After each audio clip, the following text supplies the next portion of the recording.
খেজুর গাছ দেখছি এদের এলাকায় বেশি।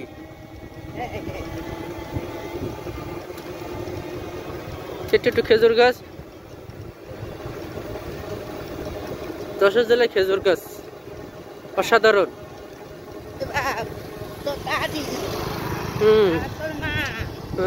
আমার মা আর হাতে কাটা পিঠে দশটার সময় একদিন পর পর কাটা কাটবে। আমি কাটা দেখলি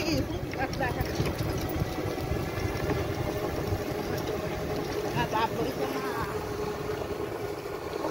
দেখলি আমি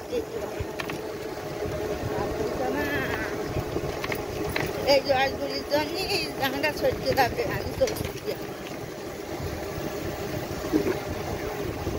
এখন মনে হয় 10 টাকা।